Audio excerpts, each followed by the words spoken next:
By the end of this, we're all going to identify as solar punks.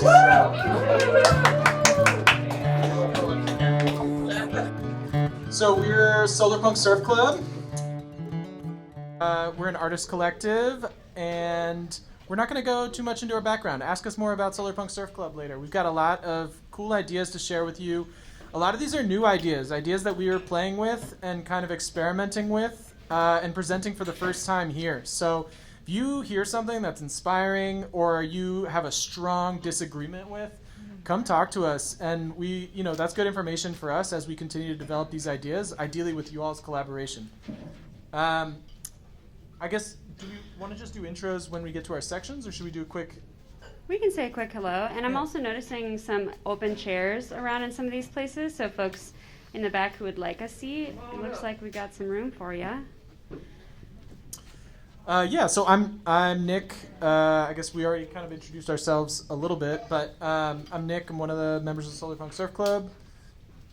I'm on a mic, so yeah, I'm Bo. Pronouns they, them. I'm Alyssa Pohl, they or she, and we are missing our friend Kyle, who's not in attendance, but everyone else is. Hey y'all, Max, he or they? Hey, I'm Kat, also they or them. All right. The ship is sinking. The flames are climbing. The floodwaters rise. But in their wake, silt settles, and something green stirs in the cracks.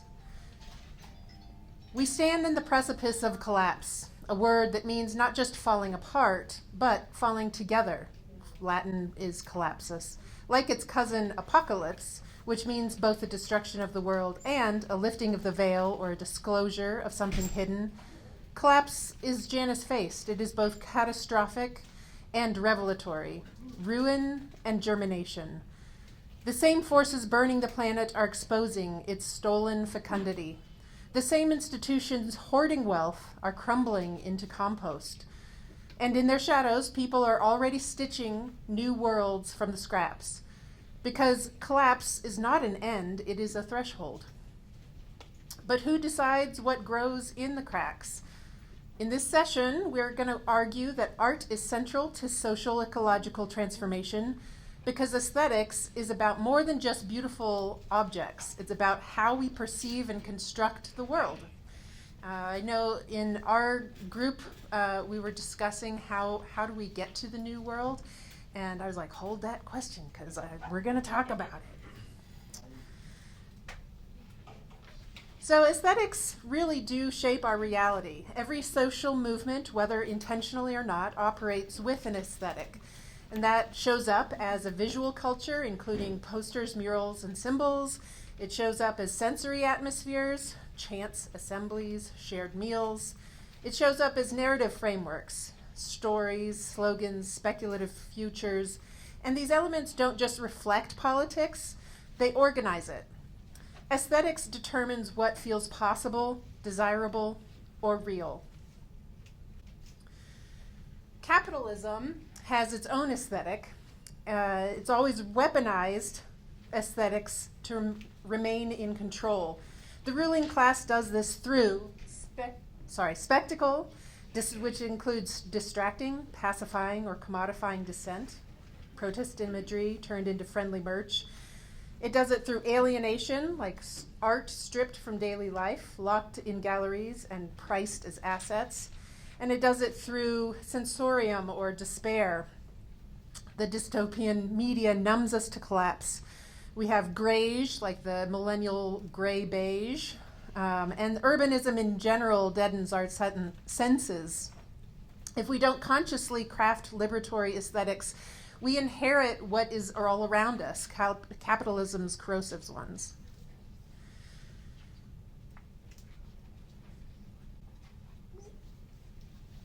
All right.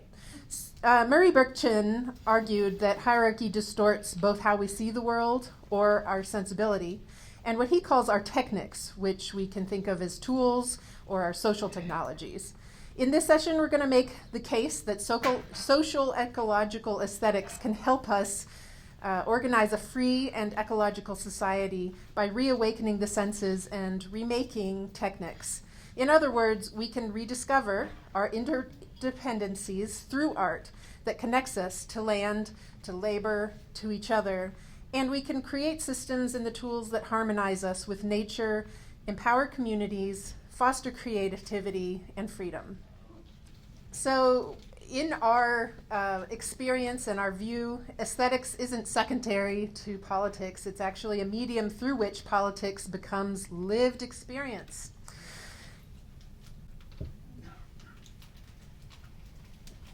When understood as the dialectic of sensibility, meaning our perception or feeling, and technics, our social and material practice, aesthetics is revealed as a terrain of struggle because aesthetics shapes what we do about collapse. If we see only ruin, we bunker down. However, if we see fertile ground, we plant. That's why social ecology needs an aesthetic theory and practice, because domination survives by deadening our senses, and the struggle for a new world is also a struggle over how to see, feel, and create it. All right, so thank you. Perfect. So we're going to talk about the aesthetics of the dialect and sensibility and techniques. So first, let's back up. Like, what does aesthetics mean? Aesthetics may be broadly defined as a philosophy of art and a theory of beauty. As we said earlier, it has to do with how we perceive and construct the world. If we want to get more precise, we can say that aesthetics is the dialectic of sensibility and techniques. But okay, like, what do these big words mean? We are going to break it down for you. So dialectics refers to the process where interdependent forces or ideas don't just interact, but dynamically shape and constitute each other in a transformative feedback loop. Unlike simple cause and effect, it's a dynamic tension that generates new realities over time. This tension isn't static, like a seesaw. It's productive, like a river carving a canyon. Our second big word is sensibility. So sensibility refers to our capacity to perceive, feel, and interpret the world around us. It includes sense perception, emotional affect, and interpretive meaning making through narrative, metaphorical, or critical modes. Sensibility is both developed through and expressed by techniques. So techniques. Techniques are the embodied skills, tools, and social practices that materialize sensibility into form. They include both physical tools and digital technologies, the technique and expertise required to use them, and also our social practices for how that knowledge and labor is organized. Like, for example, I help with the printing press, and a lot of the time that knowledge is passed down orally versus maybe guilds or more academic settings. So techniques and sensibility co-evolve together. Technical choices reflect and reinforce ways of perceiving the world, while sensibility influences the development and use of techniques. Through the lens of dialectical naturalism or the philosophical framework of social ecology, we can see that aesthetics have the power to reflect and reshape our social ecological relations. And art is then not just a static image, but a force of nature, an active participant in the shaping of social ecological reality, a dynamic terrain where power, matter, and meaning collide and evolve. And we have more to say on social ecology aesthetics in a moment, but first let's illustrate the basic dialectic with a couple of examples that we're going to show y'all. So our first example here is Renaissance painting. And so it's exemplified here by Leonardo da Vinci's Virgin of the Rocks, painted between 1483 and 1486. And these works, a new sensibility, humanist awe, religious devotion, and perspective depth, fussed with new techniques such as oil glaze layering, linear perspective, and anatomical precision. So this dialectic transformed perception itself, the technical mastery of chiaroscuro, which is the interplay of light and shadow, intensified emotional drama while mathematically perceptive trained viewers to see space as rationally ordered yet divinely infinite. The Renaissance canvas thus became both a product and a producer of consciousness, a window that didn't just depict worldviews, but actively schooled the eye in new modes of sacred and scientific attention. This is our second example, which takes us to the mid-20th century jazz scene embodied here by Charlie Parker and a young Miles Davis circa 1950. In this musical form, we witness spontaneity as creative philosophy, both individually and among the collective ensemble, and the emotions associated with blues tonality merge with the complex chord progressions, instrumental virtuosity, and the call and response tradition that goes back to West African music. In jazz dialectic, technical mastery of harmonic structures enabled unprecedented musical freedom, where standardized popular songs became a vehicle for African American innovators to transform European harmonic structures into a distinctly Black modernist art.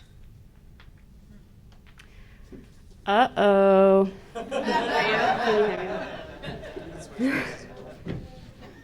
Wah, wah. Oh, let me go back.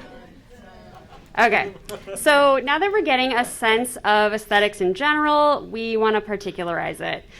Before we can talk about solarpunk and see some awesome examples of eco-social art in action, we want to unpack aesthetics under capitalism. Unfortunately, just one of numerous interlocking authoritarian aesthetics upon which we could zoom in.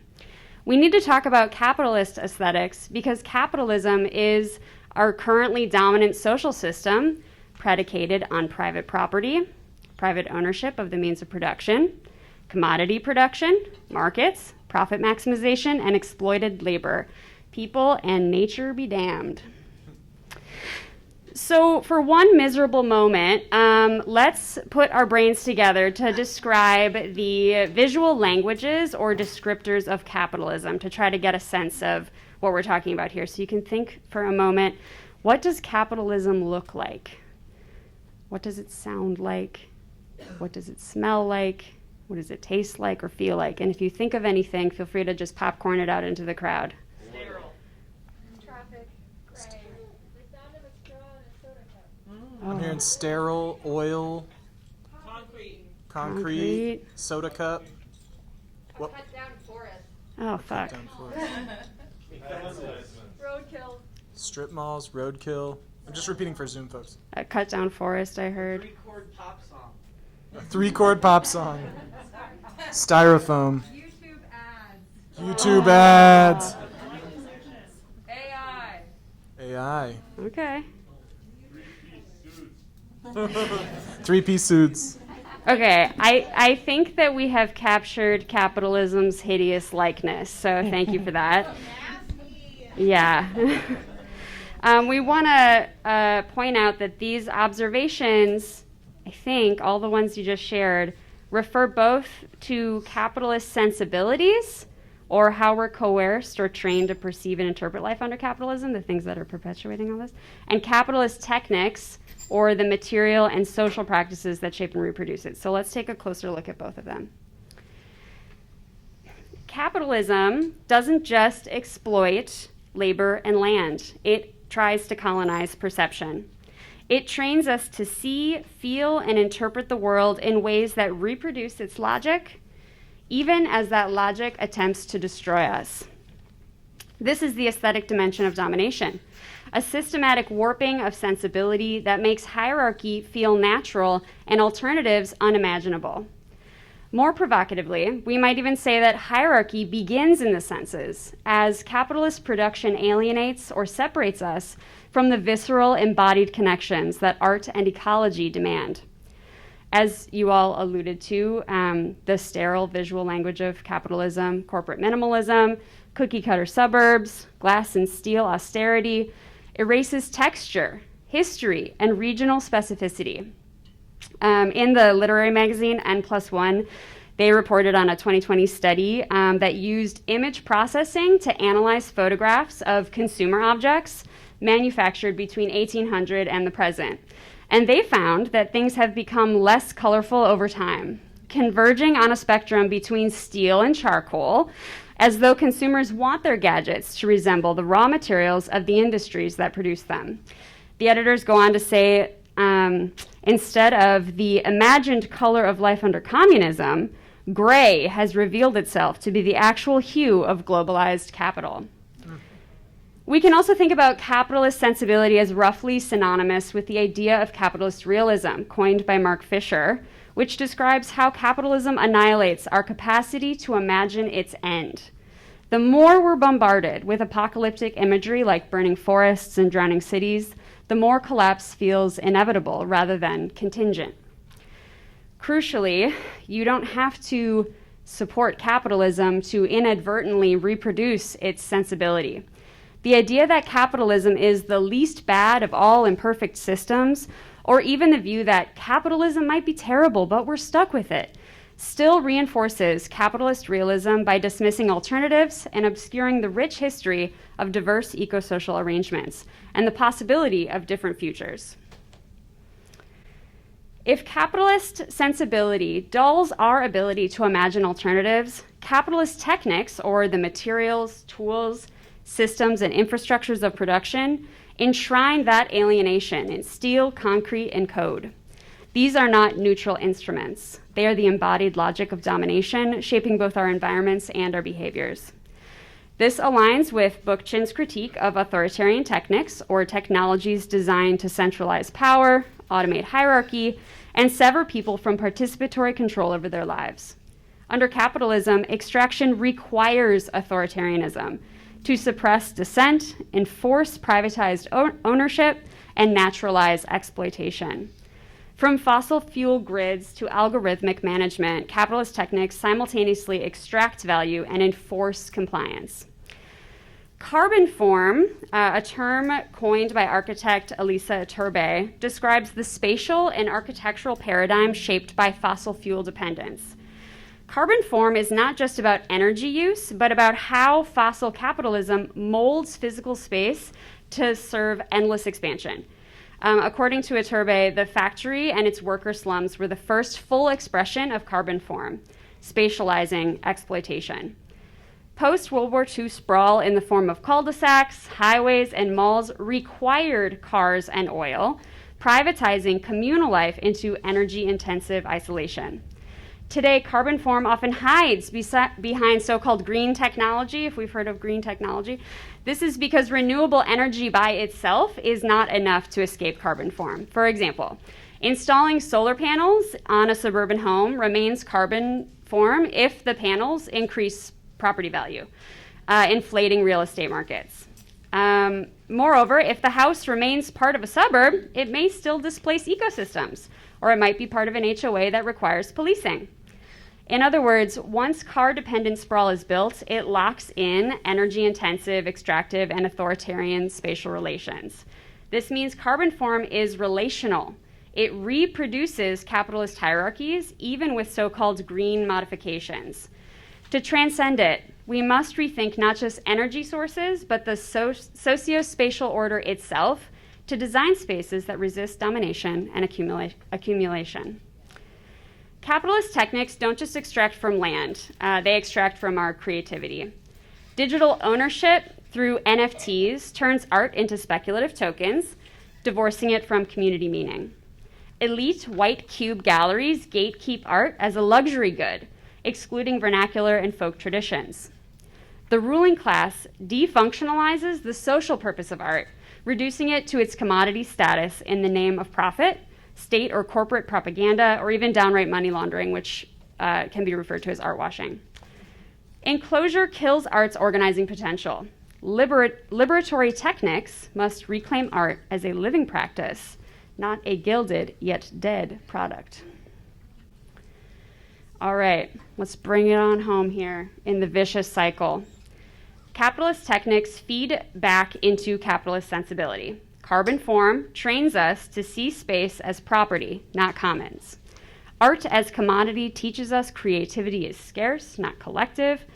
Importantly, capitalist techniques don't just reflect alienated sensibilities, they actively reproduce them, creating a self-reinforcing loop that stifles emancipatory futures before they can take root. And it goes on, worse and worse. Techniques shape behavior, behavior dulls sensibility, dulled sensibility justifies worse techniques. The result is a world where, as Frederick Jameson put it, it's easier to imagine the end of the world than the end of capitalism. But this cycle is not inevitable. Another world is possible. Just as capitalist techniques breed alienation, liberatory techniques can cultivate new sensibilities. Enter social ecological aesthetics. So just like Bo had earlier, can we shout out some words about what we know or think a social ecological aesthetic will look, taste, sound, feel, look like? Trees. Trees? Okay. Green. Smells good. I'm hearing smells good, colorful, green, trees. Delicious food, yeah. Smells like manure. Okay, yeah. Ecological. Clean water. Yeah, you can taste that. Influenced by like local place and ecosystem. Influenced by local place. Yeah, diversity, unity and diversity, like Mason was talking about earlier. Community. Functional. Yeah. So you all are really going to learn these words, sensibility and techniques, by the end of today. So a social ecological aesthetics is essentially a practice of unlearning capitalist realism that Bo just talked about and retraining our senses to perceive and also gaining the techniques to build that new future and alternative futures. So we're going to look at each of these in turn again, the sensibility and the techniques. So we'll start with sensibility. So first we have eco-social perception. Social ecology recognizes that to change the world, we have to first change how we see, feel, and interpret it because capitalism has dulled these senses. So we have to, the first thing it requires is to see nature not as a static, isolated resources, but as a web of interrelationships engaged in a vast unfolding drama where differences strengthen the whole. I like to say, all flourishing is mutual. I didn't come up with that, but I don't know where I got it, so I can't cite my source. Oh, there we go. Thank you. Someone knew. Bookchin termed this unity and diversity after observing how biodiversity creates resilience in ecosystems. As we perceive ourselves to be the interdependent and multi-species beings that we are, that understanding moves us emotionally. It fosters empathy, not in service of abstract duties or ideals, but as a deeply felt embodied responsiveness to life in all its forms. Interpretively, eco-social perception builds on social ecology's core insight that humanity is nature rendered self-conscious. And therefore, we're not separate from nature. This is all stuff Mason was just talking about. We are its imagination and its capacity to reflect on itself. So if we are that, if we are nature rendered self-conscious, then art is nature transfiguring itself, transforming itself into something more beautiful and more elevated. Just as plants transmute sunlight into the sugars that power tons of life on Earth, social ecological art allows us to convert alienation into connection, collapse into compost, and grief into generative power.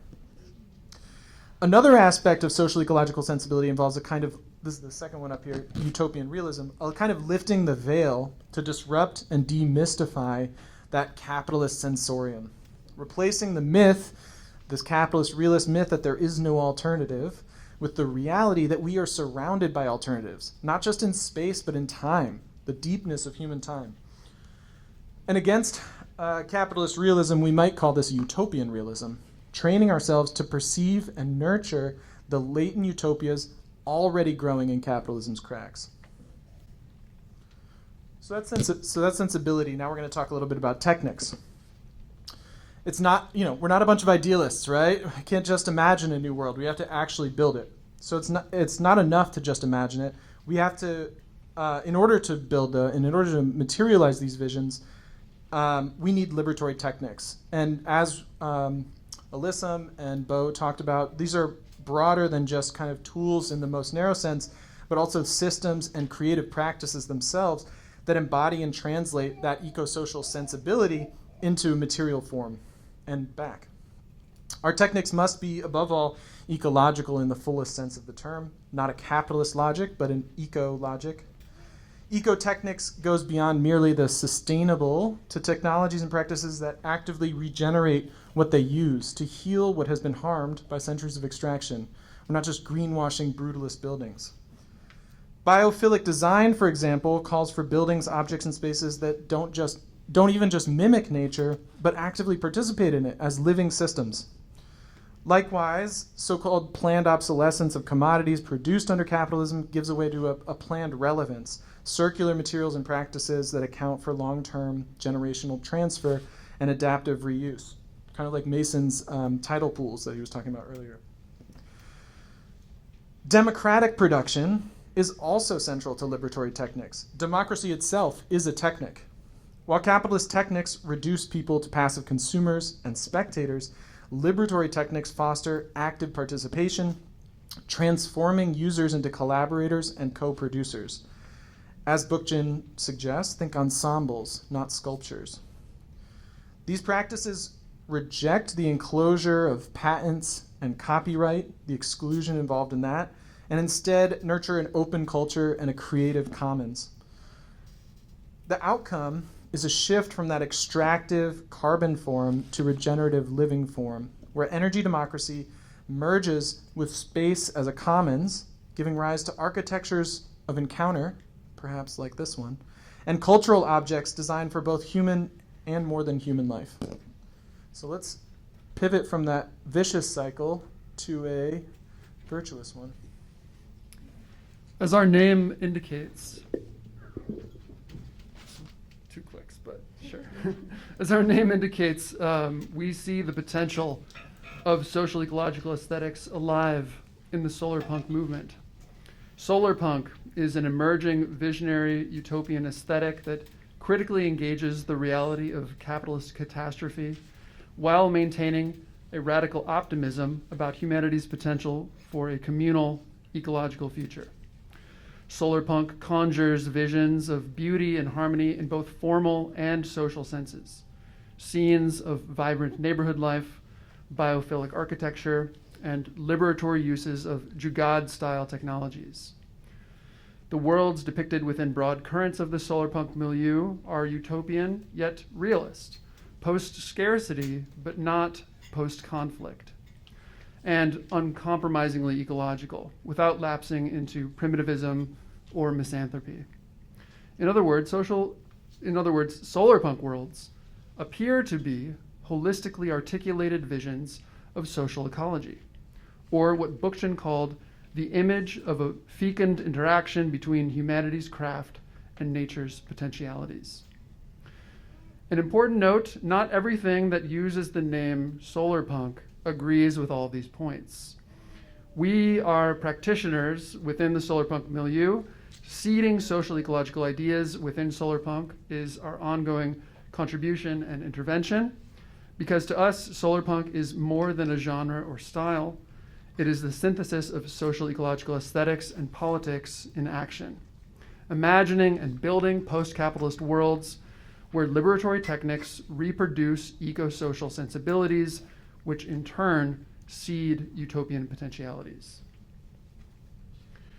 So we'll turn to some examples in just a moment, but first let's recap this essential contrast. Capitalism operates through dulled sensibility, an alienated perception that masks interdependence, paired with authoritarian techniques, extractive systems which reinforce hierarchy. Liberation, in turn, demands their radical negation, a renewed sensibility grounded in eco-social attunement to life's interdependence, paired with liberatory techniques that enacts regenerative, commons-creating, life-affirming technologies and productive practices. This is the transformative power of aesthetics, to reorient both vision and action from enclosure to commons, from extraction to regeneration. Art emerges as nature's creative self-transfiguration, where any engaged participant becomes an artist, weaving together liberatory techniques and awakened sensibility. In this dynamic of practice and perception, we learn to see beyond the given world and thus begin to build what might be.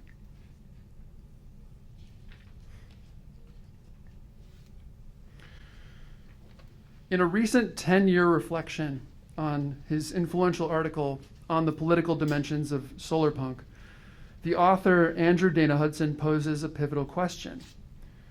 He says, "We've spent a decade imagining better futures. Now what?"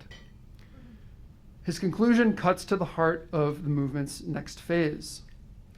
Solarpunk, he argues, isn't just a vision. It's a call to actually become solarpunk in practice. The solarpunks already exist, he writes. Their stories just aren't evenly distributed yet.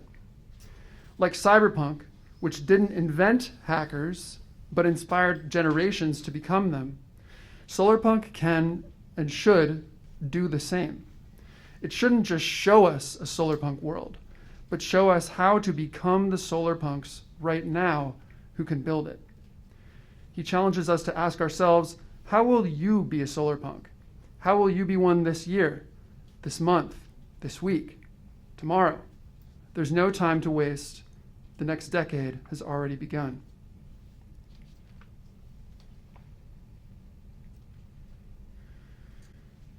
Well, some of our previous frameworks, like we have a zine called Serrata of the Leaf Sheep, which emphasized methods or heuristics for creation. Given the theme of this intensive, the art of organizing, our focus here shifts to what art does when aligned with social ecology. What are the potentialities of social ecological art? With this question in mind, let's turn to examples of key functions, not exhaustive, but critical, that such art contributes toward a more free, caring, and ecological world. We will begin with the first vital function of social ecological art, the reorganization of perception. What if art could disrupt the way capitalism trains us to see isolated organisms, separated from land and labor, or non-human nature as inert so-called resources, and instead retrain us to perceive interdependence, to experience the world as a living web of relations, and enable what Bookchin called a naturalistic reawakening of the senses? Let's witness one artist's attempt to do exactly that.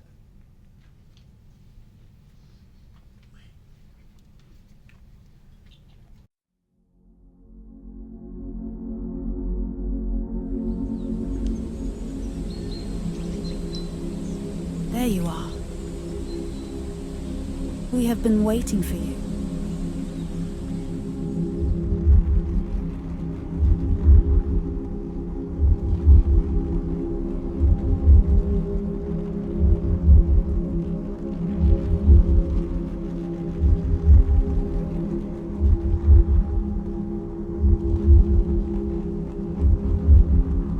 I start to rock gently against you, and I hear you sighing from the east hills.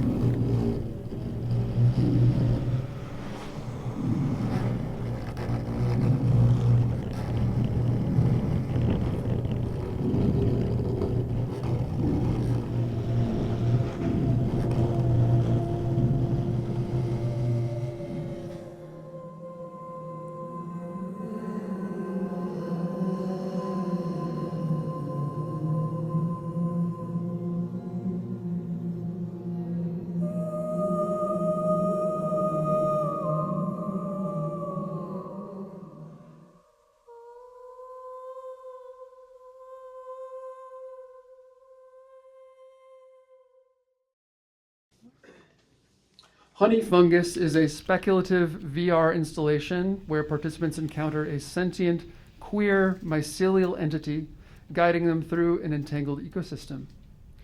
Through interactive vignettes mirroring fungal reproduction, users co-create the environment, encountering spores that speak in a blend of scientific field notes and erotic poetry, revealing nature's sensuous interdependencies. The work reframes perception by dissolving boundaries between human and non-human, and challenges capitalist framing of of nature as inert resource, instead presenting the earth as a desiring, responsive partner. By engaging smell, touch, and sound alongside visual stimuli and embracing fungal temporality, it fosters a naturalistic resensitization to the Earth's living networks, positioning art as a mycorrhizal bridge between species. Did anybody here get to experience it while it was up at the All Power show? A few hands. Yeah, I had a spiritual experience with that one, actually. So our second function confronts capitalism's temporal violence, its insistence that the future is foreclosed and that we are trapped in an eternal, unchanging present. I wonder if over dinner you all can give us a better name for this one. Chronopolitical weaving. Doesn't exactly roll off the tongue. We're working on it. I like it. All right, okay. But what if art could bend and reweave this timeline, historicizing present phenomena, making connections to legacies of freedom, and as rewilding is to the landscape, refuturing our imaginations with eco-social possibility? Could we, as the People's Collective asks in a video we're about to see, turn our meals into time machines, moving from the farm to the kitchen to the table to the streets across generations? We're going to see how they enact chronopolitical weaving in a video that's about 7 minutes long, just to cozy in as we listen. I'm so grateful you come to our table. This table is your home and your family for these couple of hours. Especially because we're in the Bay Area. There's a lot of pop-ups and meal series on a farm or on a beach or whatever. The difference in what we do, we're black and brown people at a table together in a black and brown neighborhood, claiming space, and that's political.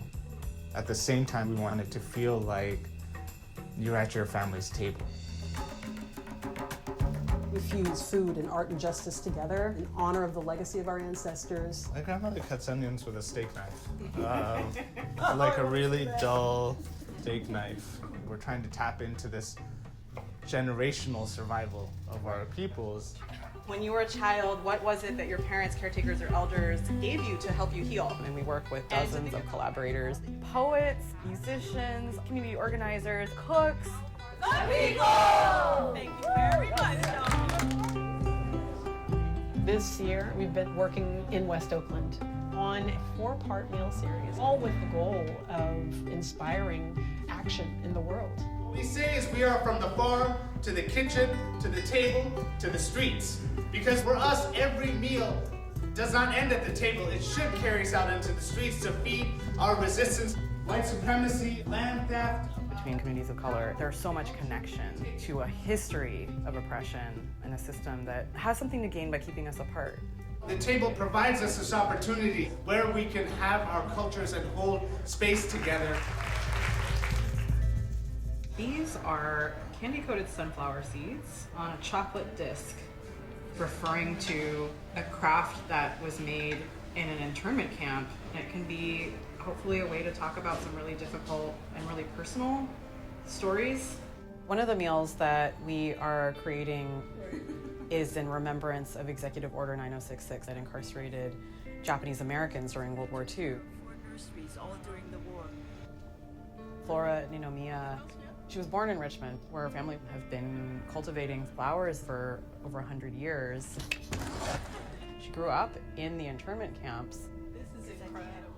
I still remember that long train trip. I was 7 years old. I remember going to this very isolated desert area and living in the barracks that were built by the United States Army. My father was sent to a separate prison camp from us, and he must have really suffered during those times. He never spoke about his experiences. And for a long time, I didn't either. We want to honor this legacy and how it connects to so many other communities today. Being Muslim and also an international student from Pakistan, to hear Flora's story, I was really interested in her struggle, but also her survival.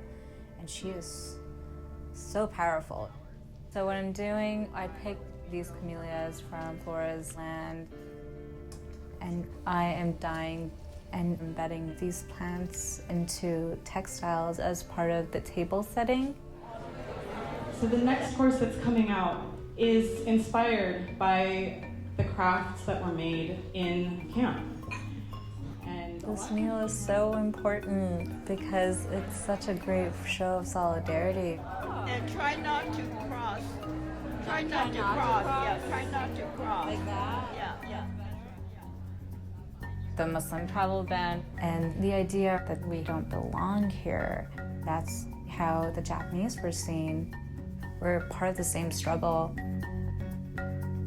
Misha, her wonderful fabric wrapped up our dessert course. I untied the furoshiki, and then there was this wonderful dessert from my childhood. And this is a dark bead.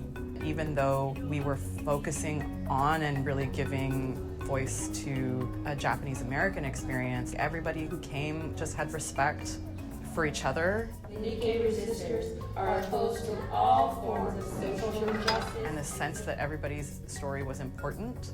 Nobody mattered more than anybody else in the space. And the food that was served today, to me, is my soul food. So I thank you for that.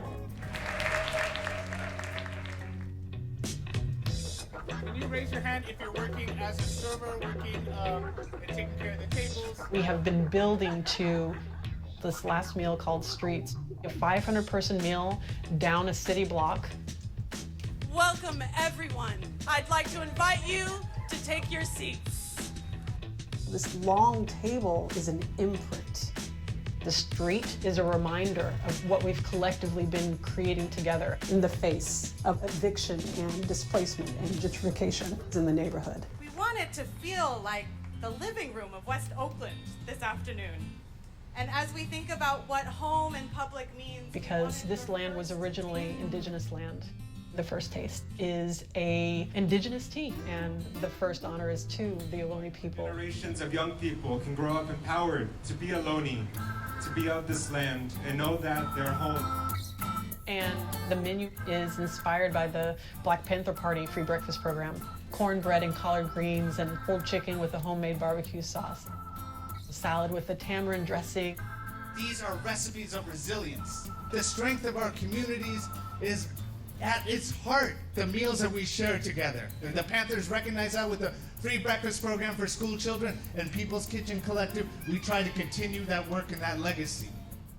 We are gathered here at this intersection of 28th and Magnolia for many different reasons. 50 years ago, little Bobby Hutton was shot at this intersection. There was a shooting that happened here between the Black Panther Party for Self-Defense and the OPD, and little Bobby Hutton was shot and killed. There were 1,500 rounds of bullets shot into the intersection.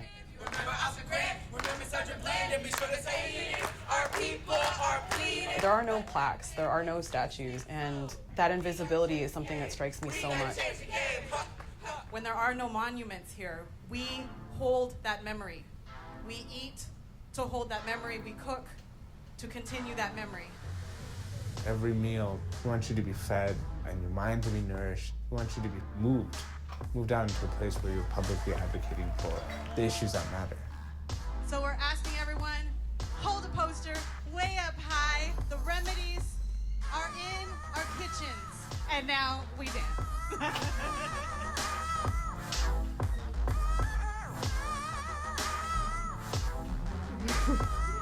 We've been really inspired by work by People's Kitchen Collective, and I want to just dwell on it for one more moment to recap what we just saw.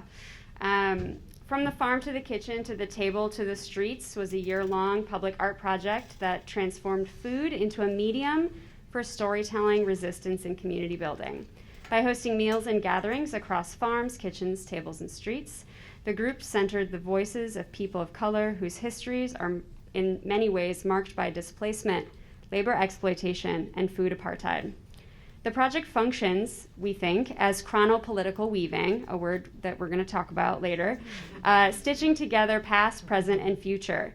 It historicizes contemporary food injustices by linking them to legacies of colonialism and racial capitalism, revives traditions of radical nourishment, like the Black Panthers Free Breakfast Program, as acts of political memory, and reimagines eco-social futures where food autonomy and collective care are foundational.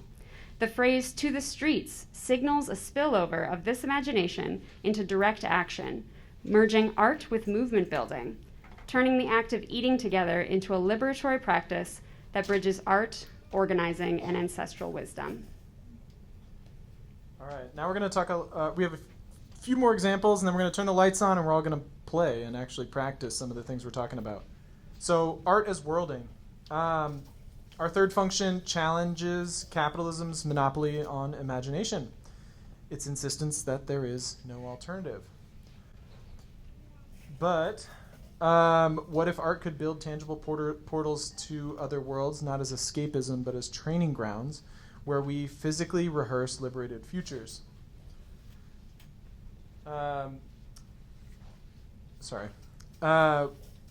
Where the act of collective storytelling becomes an infrastructure for new ways of being.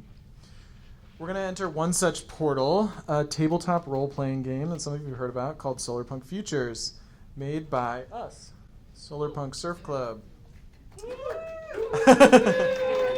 where players don't predict the future but remember it into existence. Solarpunk Futures by Solarpunk Surf Club is a collaborative tabletop role-playing game designed for utopian visioning, where players use backcasting and modified consensus to collectively remember how their ancestors built a social ecological utopia. The primary game mode, called the Festival of Remembrance, guides players in weaving together stories of resistance, mutual aid, and consent-based decision-making, all while subverting traditional role-playing game hierarchies, dungeon masters or game masters. The game's card-based structure and phase storytelling provide a tangible, interactive framework for players to co-create utopian worlds, not as static visions, but as dynamic, evolving possibilities. Each session generates new narratives, relationships, and ways of seeing, transforming the game into a provisional world that players collectively inhabit. Talk about prefigurative politics. Woo! That's how I feel about it too. All right, so capitalism insists alternatives are impractical until art builds them in full scale, if only for a day. What if a soup kitchen could become a living model of free nature, a microcosm of social ecology's vision, where soil, sustenance, and solidarity flow freely? Where testing for toxins becomes an act of collective liberation. We're going to visit Future Farm's Soil Kitchen, which is where a windmill-powered utopia once bloomed in a Philadelphia brownfield.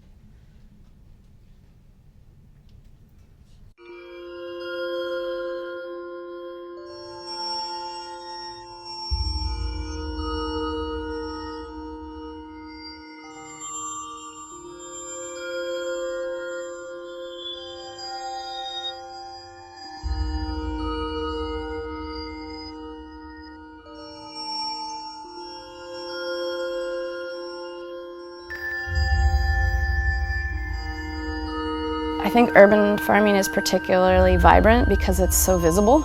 Like, a lot of our farming happens outside of the city. We don't see the process, but urban farming is something you can walk by on a daily basis.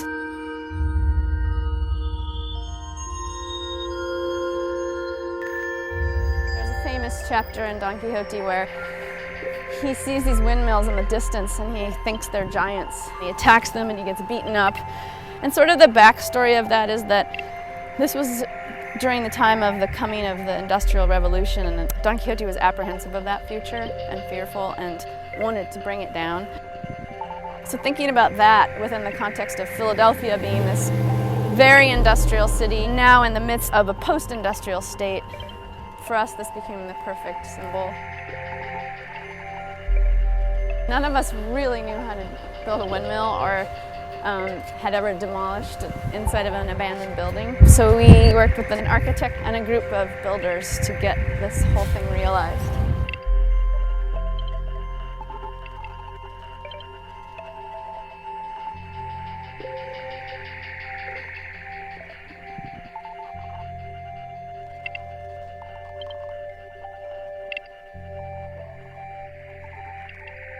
Philadelphia is known as one of the most contaminated cities in the United States. The big problem in understanding the ecology of the soil is that many of these industries were destroyed and the rubble was strewn across the city into various lots, so we don't always know the root of the cause.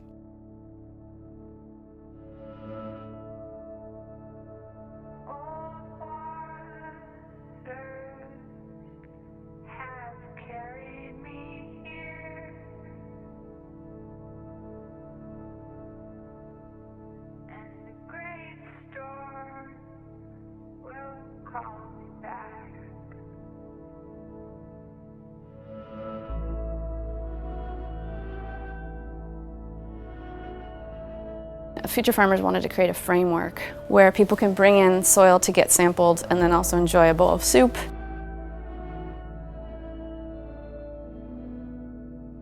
The information that they can gather here gives them the tools to make the decisions about what they can do with their soil, whether it's contaminated or not.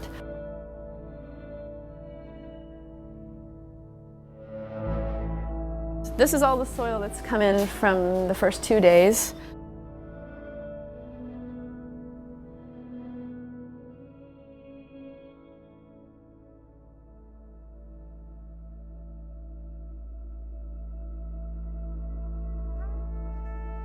I'm Raj Singh with DPA. We were asked by Region 3 to assess soil kitchen to analyze these samples for cadmium, arsenic and lead. Okay, you guys are our heroes.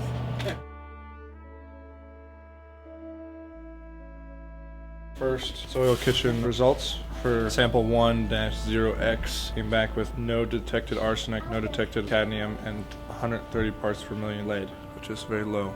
So that's good. That came from right there. I am hoping that this can be a spark to put pressure on the district to come up with funds and support to clean the soil, with the hopes that people in the city would possibly grow food at home or in what are currently called brownfields.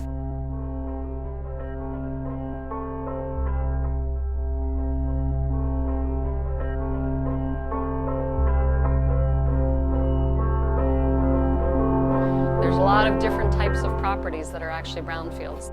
Vacant buildings and abandoned structures, be mine-scarred lands, former meth labs, and there's different types of properties that are eligible for our grants. The cities are, the counties, the towns, and they can apply for an EPA grant and hopefully get it cleaned up and turn it into something beautiful that's an asset for the community. I'm sitting in an EPA bus. It's our mobile lab. We're sitting next to this vacant property, and it has glass strewn about it. It looks, based on the property behind it, that it would be early 1900s, maybe 1800s, which suggests to me that there probably would be lead. Right away, I would look into the property history to figure out, is there something that would suggest lead's an issue?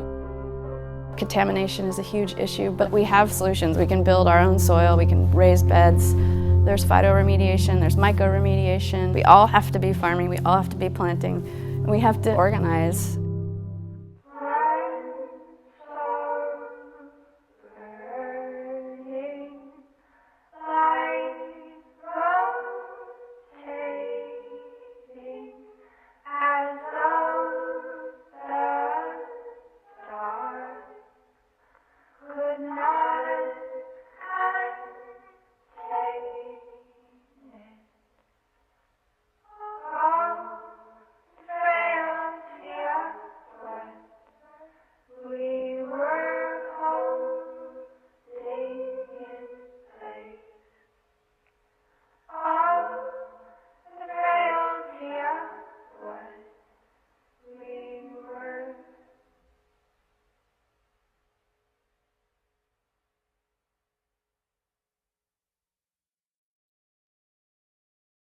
Cool. So one of the things I really appreciate about this video is, she starts out by saying, we didn't know how to build a windmill, but they were able to bring someone in who did have that knowledge and didn't have to have all the answers themselves. So Future Farm Soil Kitchen was a temporary windmill-powered public art project that revitalized an abandoned Philadelphia building into a hub for ecological and social exchange. As I said in the video, they tested over 350 soil samples, serving 300 bowls of soup daily, made from locally grown produce cultivated on a former brownfield. The project created a barter economy where residents were invited to take matters into their own hands by trading soil for sustenance. Alongside free pH and heavy metal testing, it produced a Philadelphia brownfields map and soil archive, while workshops on urban farming, wind energy, composting, soil remediation turned the space into a laboratory for sustainable living. This work exemplifies prefigurative politics by creating a microcosm of social ecology's vision, free nature, where mutual aid, ecological stewardship, and collective agency replaces extraction and alienation. Through playful exchange, skill sharing, and the reclamation of abandoned space, Soil Kitchen enacted a temporary utopia demonstrating how art can materialize alternative economies, democratize environmental knowledge, and inspire grassroots transformation. Soil Kitchen didn't just imagine a liberated society, it performed it, demonstrating how art can scaffold new social relations. By combining practical skill sharing, symbolic reinvention of space, and non-hierarchical exchange, the project offers a glimpse of what a liberated, ecological Philadelphia could look like, one where people actively shape their environment in solidarity. I love the clicker transport process. You need a clicker. Oh, a clicker. I like that. Our fifth function exposes the myth that we need institutions to care for us. Yeah. Sorry, I probably shouldn't yell into the microphone. What if art could smuggle in liberation disguised as a healthcare system? Could a social sculpture become living infrastructure, where trust is a radical act and vulnerability builds power? Cassie Thornton's The Hologram does exactly this, a peer-to-peer care network that operates in plain sight using art as its cover for direct action. Has anyone heard of The Hologram here by chance? Okay, yeah, a couple people. We're going to watch a weird little video about it and then talk a little bit more. I think it's just 3 minutes or so. Thank you. This is The Hologram. I saw you holding something up above your head, something heavy. But you had this confidence on your face that it's not gonna fall on you. The Hologram is a viral 4-person health monitoring and diagnostic system. It's practiced from couches and kitchen tables all around the world. I saw you resting, sleeping, sort of like a bird in a cage, also trying to defend yourself. It also felt like you were actually generating power through resting. Yeah, you seem to be quite still. The Hologram invited 3 people they already knew to meet with them regularly for support. Each of these 3 people asked questions. Specifically, Julio is asking questions about social health, Felicia is asking questions about mental and emotional health, while Alice is asking questions about physical health. Yeah, so what I wanted to talk about was, that even though we have been meeting for so long now, I still feel like a burden when I ask you to meet, and it feels really awkward to ask for help. How do you feel in your body right now as you say that? My shoulders get tense, my throat constricts, like the words when I come out. And just kind of like in general, all my muscles tense out a lot. Yeah. Asking for help and being vulnerable is not valued in most of our lives. That's why in The Hologram, the person who asks for help is our teacher. They tell their friends how they would like to receive care, and then their friends are able to do this too. Often when I'm working and I see that other people are working, I feel like very guilty. Julio, if I may stop you, I think I'm not looking for advice right now. I mean, mainly I would like questions and like kind of see it from a different angle, what I'm going through. Yeah, makes sense. Could you tell us a bit more about your other affinity groups and support groups that you have other than the hologram? Yeah, totally, yeah. Their job is to make sure that each of those people who care for them also have care. And in this way, the intricate web of care continues to grow virally, so that everyone can receive the care that we all need. It's so hard to ask for support because everybody around me is already struggling. But it's not you, it's the system, it's capitalism. At the Hologram, we believe that ensuring all caregivers are cared for is an essential part of abolishing capitalism and creating a world beyond it.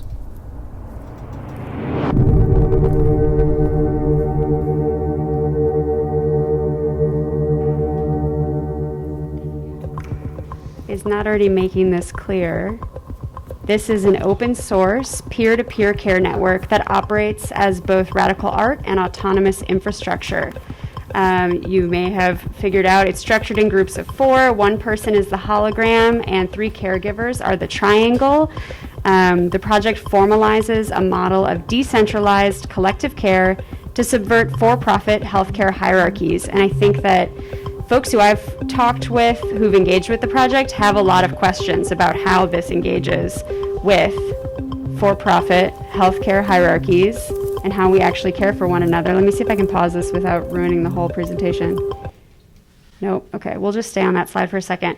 I'm really inspired by this project in the way that it does spread care and has us confront these questions of, can we actually care for each other? Can we share with one another the things that we're facing and find some solutions in each other? There's a lot of vulnerability that goes into this. They use different techniques like somatic exercises that we saw at the beginning. They use collective pronoun use, we instead of I. By creating a viral system where health operates as a commons and trust becomes political action, the hologram materializes social ecological principles, not just imagining alternatives, but enacting them as autonomous infrastructure.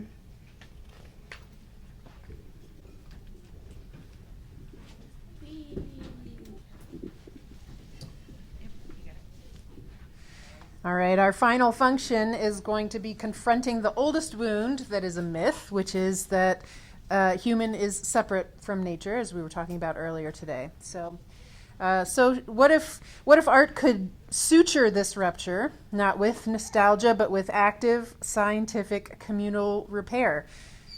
Beverly Natus, Eden Reframe, does precisely this. A living artwork where soil remediation beds become altars, stones, stories compost into resilience, and survival itself is a collaborative art form. Let's take a walk through this food forest of possibilities. I created the first story hive for my eco art project on Vashon Island called Eden Reframed. This project was inspired by my husband's organization, Seeds, Social Ecology Education and Demonstration School. He wanted to demonstrate how to heal toxic soil on Vashon Island. The soil in the south of the Salish Sea is contaminated by arsenic, mercury, lead, and cadmium because there was a smelter in Tacoma up until the mid-80s.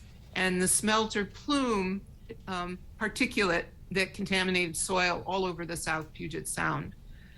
So we used mushrooms and plants to bioremediate the soil, and I learned permaculture design and worked with some permaculture designer consultants to create this project. There was a food forest. There still is a food forest. The project still exists. This is the story hive that gathered stories from gardeners and farmers on the island, and people came for celebrations for the equinoxes and the solstices, and we decorated the hive. This project was completed in 2011, and it continues to this day. People are still leaving stories and gardening on Vashon. So this Eden Reframed by Beverly Natus is an ongoing ecological and community-based art project that merges practical remediation, communal storytelling, and ritual engagement to model how art can reharmonize human-nature relations. Its food forest and soil remediation bed demonstrates science-based solutions for sustainable land use, showing how humans can collaborate with ecosystems rather than exploiting them. And meanwhile, the Story Hive archives and invites personal narratives about planting seeds in a time of ecological crisis, grounding resilience in shared voices. Hosting seasonal rituals and occupying a public park, the project embeds itself in a place as a living system, enduring despite challenges like drought and neglect. Eden Reframed stands alone as an ongoing, imperfect, collective practice, proving eco-social art's power to root itself in both land and community. The project's endurance highlights art's capacity to serve as both a practical intervention and a symbolic space for reimagining right relations within the living world. All right, so there are many potential functions of art or social ecological art in particular, and here we've named just a few. Before we turn our attention to some art in action, maybe move around a little bit, wake up a little bit, by playing a special game mode of Solarpunk Futures, we'd like to offer a naturalistic invocation pulled from a recent essay our collective penned and which might sum up our thoughts and feelings about all of this. May Solarpunk rhizomes find fertile ground in social ecological aesthetics. May we oppose the extractivism of carbon form and resist the grayish visual monoculture of cardboard modernity. May Solarpunk instead prefigure a vibrant, polyphonous, and playful creative culture through forms of non-alienated, self-directed, and voluntarily cooperative activity.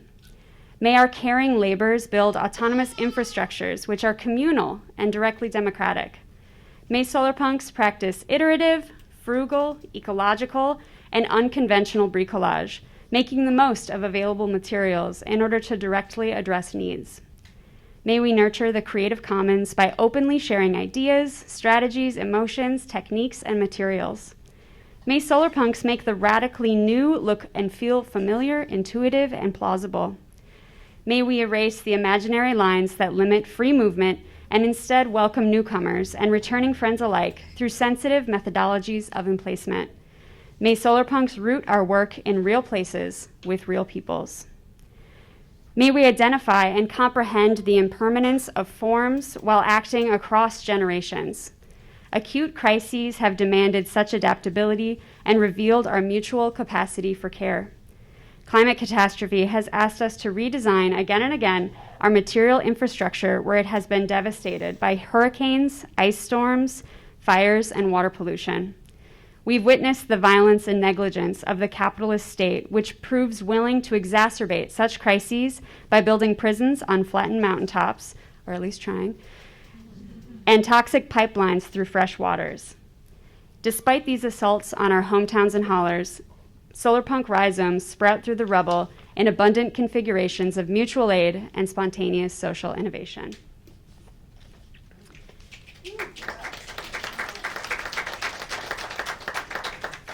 Speaking of social innovation, we believe that everyone has the power to perceive and reorganize that which they perceive, like looking beyond our reality tunnels to interrogate the sensibilities that inform our surroundings.